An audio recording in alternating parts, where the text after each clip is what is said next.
বন্ধুরা, আশা করি তোমরা সবাই ভালো আছো। তোমার চ্যানেলে তোমাদের সবাইকে স্বাগতম। তো এই মুহূর্তে তোমাদের জন্য শেয়ার করছি নবম শ্রেণীর ইতিহাসের ফার্স্ট ইউনিট টেস্টের প্রশ্ন মডেল, এমনকি কোন কোন পার্ট আমাদের পরীক্ষাতে আসবে এবং কি কি প্রশ্ন আমাদের ইম্পর্টেন্ট রয়েছে, যে প্রশ্নগুলো আমাদের পড়তেই হবে। এবং তোমরা পরীক্ষার হলে দেখবে আজ যে প্রশ্নগুলো তোমাদের সামনে শেয়ার করছি, ঠিক এই কটা প্রশ্নের মধ্যেই তোমাদের প্রশ্নপত্র তৈরি হয়েছে। তো চলো আমরা পরপর বিষয়গুলো আলোচনা করি, বিষয়টাকে সম্পূর্ণ বোঝার চেষ্টা করো এবং যে প্রশ্নগুলো শেয়ার করব সেই প্রশ্নগুলো রেডি আছে কিনা দেখেই কিন্তু পরীক্ষার হলে যাবে। কারণ তোমরা মিলিয়ে নেবে আজ যে প্রশ্ন তোমাদের সামনে শেয়ার করব, তোমাদের প্রশ্নের ভেতরে ঠিক সে কটা প্রশ্নের মধ্যেই তোমরা সমস্ত প্রশ্ন কিন্তু পাবে। প্রথমে আসি কি বিষয়। আমাদের ইতিহাস বই দেখবে প্রথমেই আমাদের একটা পার্ট রয়েছে, যেটা হচ্ছে ইউরোপ ও আধুনিক যুগ। প্রথমে বলে রাখি, এই পার্টের থেকে কোনো প্রশ্ন আমাদের পরীক্ষাতে আসে না। আমাদের তারপরে প্রধান দুটো চ্যাপ্টার রয়েছে, ফরাসি বিপ্লবের কয়েকটি দিক এবং বিপ্লবী আদর্শ, নেপোলিয়ন সাম্রাজ্য ও জাতীয়তাবাদ। আমাদের পরীক্ষাতে মোটামুটি প্রথম ইউনিট টেস্টে বা ফার্স্ট ইউনিট টেস্টে এই যে দুটো চ্যাপ্টার রয়েছে, এই দুটো চ্যাপ্টারের মধ্যে থেকেই কিন্তু আমাদের পরীক্ষাতে প্রশ্ন আসে। বোঝা গেল? অর্থাৎ এই দুটো চ্যাপ্টার থেকে আমাদের সমস্ত প্রশ্ন আসবে, অন্য কোনো চ্যাপ্টার থেকে কিন্তু আমাদের ইতিহাসে ফার্স্ট ইউনিট টেস্টের প্রশ্ন আসবে না। এবার আমরা আসি তারপরের যে মূল আলোচনা রয়েছে, সেই পরের মূল আলোচনায়। কি সেই মূল আলোচনা? সেটা হচ্ছে আমরা প্রথম জানবো আমাদের কোশ্চেন মডেল। স্যার, আমাদের পরীক্ষাতে প্রশ্ন কেমন হবে? প্রশ্নের ক্ষেত্রে যদি আমরা দেখতে যাই, আমাদের পরীক্ষাতে এমসিকিউ, এসএকিউ, ডান বাম, শুদ্ধ অশুদ্ধ, শূন্যস্থান পূরণ, বিবৃতি, এই বিষয়গুলো আসে। এবং তার সঙ্গে কি আসে? 2 মার্কের প্রশ্ন, 4 মার্কের প্রশ্ন এবং 8 মার্কের প্রশ্ন। এবার দেখো, তোমাদের যেটা বলে রাখি, আমাদের পরীক্ষায় এমসিকিউ প্রশ্ন যে কটা আসবে সে কটা প্রশ্নের সঙ্গে কোনো অথবা থাকে না। অর্থাৎ যে কটা প্রশ্ন এমসিকিউ আসে সেই কটা প্রশ্নেরই কিন্তু উত্তর করতে হয়, যে কারণে শর্ট কোশ্চেন বেশি জোর দিয়ে পড়বে এবং খুঁটিয়ে পড়ার চেষ্টা করবে। এবার আমরা একটু প্রশ্ন মডেলটা একটু জেনে নিই। কী বললাম? 2 মার্কের প্রশ্ন, 4 মার্কের প্রশ্ন এবং 8 মার্কের প্রশ্নই কিন্তু মূলত আসে। এবং 2 মার্কে সাধারণভাবে সংজ্ঞামূলক প্রশ্ন বা টিকা আকারে প্রশ্নগুলো কিন্তু দেখা যায়। মোট দেখা যায় আমাদের শর্ট টাইপের কোশ্চেনে 18 মার্ক থাকে, 2 মার্কের কোশ্চেন 3টে 6 মার্ক, 4 মার্কের কোশ্চেনে 2টো মোটামুটি 8 মার্ক এবং 8 মার্কের কোশ্চেন 1। মোট 40 মার্কের পরীক্ষা হয় আমাদের এবং 10 মার্ক প্রজেক্ট থাকে। আর তার সঙ্গে আমাদের সময় থাকে এই 1 ঘন্টা 30 মিনিট এই 40 মার্কের পরীক্ষার জন্য। এবার এই যে প্রশ্ন মডেলটা তোমাদের সামনে তুলে ধরলাম, এই প্রশ্ন মডেলেই যে প্রশ্ন হবে সেটা কিন্তু কোনো কথা নয়। কারণ তোমরা সবাই জানো যে ফার্স্ট ইউনিট টেস্টের প্রশ্ন কিন্তু তোমার যিনি স্যার বা যিনি ক্লাস নেন তিনিই কিন্তু করেন। অর্থাৎ তিনি ব্যক্তিগত কারণে বা তিনি তার ইচ্ছা অনুযায়ী কিন্তু এই প্রশ্ন মডেলের পরিবর্তন ঘটাতে পারেন।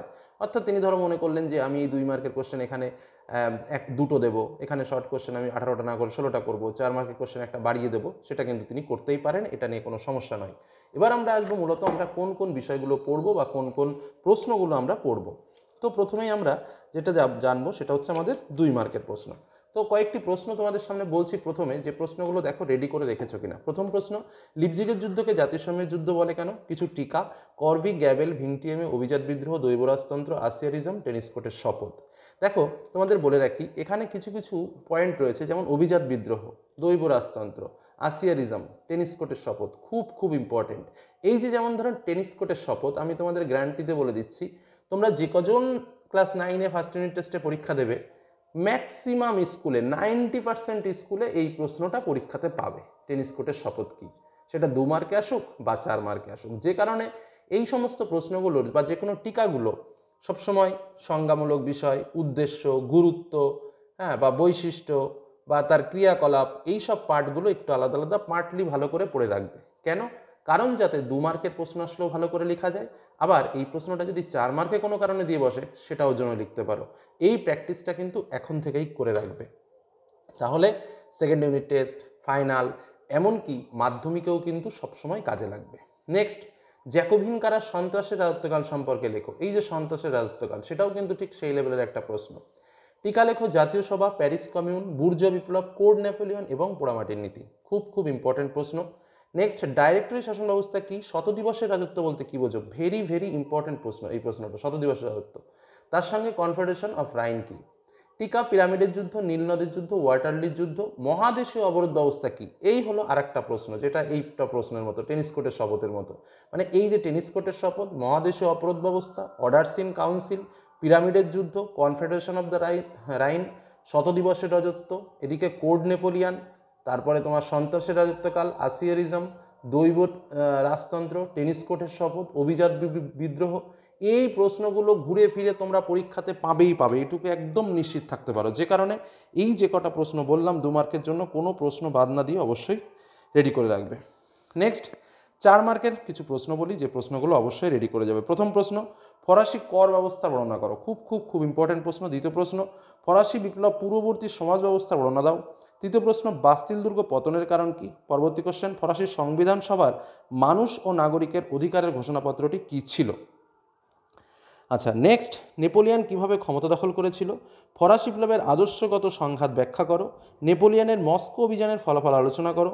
চতুর্থ শক্তিজোট কিভাবে গঠিত হয়। দেখো, যে কটা প্রশ্ন বললাম, কেউ যদি মনে করো আমি এই প্রশ্নগুলো পড়বো না, তাহলে তার কপালে বিপদ আছে। একদম পরিষ্কার কথা, শুনতে খারাপ লাগলেও এটা বাস্তব। নেক্সট, ফ্রান্সের ইতিহাসে মহাতঙ্ক কোন সময়কে বলা হয়। নতুন ফরাসি সংবিধান সভা সম্পর্কে আলোচনা করো। ফিজিওক্র্যাট অর্থনীতিবিদদের মূল বক্তব্য কী ছিল। অভিজাত বিদ্রোহের কারণ ও ফলাফল আলোচনা করো। এই যে প্রশ্নগুলো বললাম 4 মার্কের জন্য একদম ফুলফিলভাবে রেডি রাখবে। নেক্সট আসি 8 মার্কের প্রশ্ন। আশা করা যায় প্রথম যে 3টে প্রশ্ন আমি বলবো, 4টে প্রশ্ন, এই 4টে প্রশ্নের ভেতরেই তোমরা পরীক্ষাতে কমন পেয়ে যাবে। তবুও অন্যান্য যে প্রশ্নগুলো বলবো সেই প্রশ্নগুলোও দেখে রাখবে, কারণ এই 8 মার্কের প্রশ্নগুলো এমন যে এটা যে শুধু 8 মার্কে আসবে সেটা নয়, এটা দেখা গেল 4 মার্কের প্রশ্নও দিয়ে দিল। ধরো দিয়ে দিল ফরাসি বিপ্লবের কারণ ও ফলাফল আলোচনা করো, মোস্ট ইম্পর্টেন্ট প্রশ্ন। এবং 8 মার্কে আসার জন্য এই যে আমি তোমাদের বলি বা ছাত্রছাত্রীদের বলি যারা খুব ক্লোজ, তাদেরও আমি বলি যে এই প্রথম 4টে প্রশ্ন পড়লেই একটা 8 মার্কের কোশ্চেন আমরা কমন পাবো, আমরা নিশ্চিত জানি, আমরা যদি অন্য একটাও নাও পড়ি।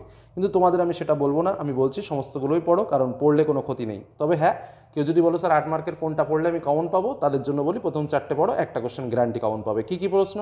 ফরাসি বিপ্লবের কারণ ও ফলাফল আলোচনা করো। ফরাসি বিপ্লবের দার্শনিকদের অবদান আলোচনা করো। ফরাসি বিপ্লবের নারীদের অবদান আলোচনা করো। ফরাসি সমাজের কর ব্যবস্থার বর্ণনা দাও, বা বিপ্লব পূর্ববর্তী ফরাসি সমাজের কর কাঠামো, যেটা আমি 4 মার্কেও দিয়েছি, কিন্তু যেটা 4 মার্কেও আসতে পারে। নেক্সট দেখো, এই যে সংবিধান সভার কার্যাবলী, এটাও দেখো আমি কিন্তু সংবিধান সভা কার্যাবলী এটা যেমন 8-এ দিয়েছি, ঠিক 4-এও দিয়েছি। দেখো এখানেও রয়েছে, এই যে নতুন ফরাসি সংবিধান সভা সম্পর্কে আলোচনা করো। দেখেছো তো, অনেক প্রশ্ন যেটা আমার 4-এও রয়েছে, 8-এও রয়েছে। নেপোলিয়ান কীভাবে ইউরোপ পুনর্গঠন করে। নেপোলিয়ান সাম্রাজ্যের সঙ্গে ফরাসি বিপ্লবের আদর্শগত সংঘাত, এই প্রশ্নটাও দেখবে 4-এ দিয়েছি। নেপোলিয়ানের রাশিয়া অভিযান, এটাও আমি 4-এ দিয়েছি। এবং নেপোলিয়ানের সংস্কারগুলো কী ছিল। তো এই হলো আমাদের 8 মার্কের প্রশ্ন।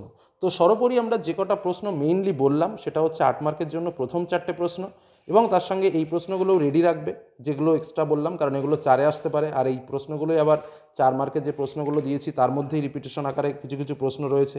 এই যে নেপোলিয়ানের মস্কো অভিযান যেটা বললাম, ফরাসি বিপ্লবের আদর্শগত সংঘাত বললাম, নেপোলিয়ান কীভাবে ক্ষমতা দখল করেছিল বললাম, এই একই কোশ্চেন।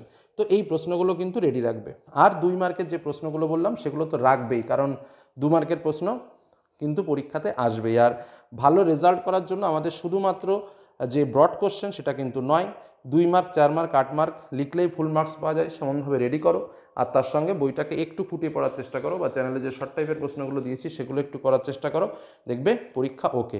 আর ইতিপূর্বে তোমাদের জন্য অন্যান্য যে সাবজেক্ট, সেই সাবজেক্টের সাজেশনগুলোও শেয়ার করেছি, সেগুলো একটু দেখে রেখো। সব সাবজেক্টে খুব ভালো কমন পাবে, এবং এই কটা প্রশ্ন পড়ে পরীক্ষার হলে যাও, একদম নিশ্চিত থাকতে পারো, চ্যানেলের সঙ্গে থাকো। ধন্যবাদ।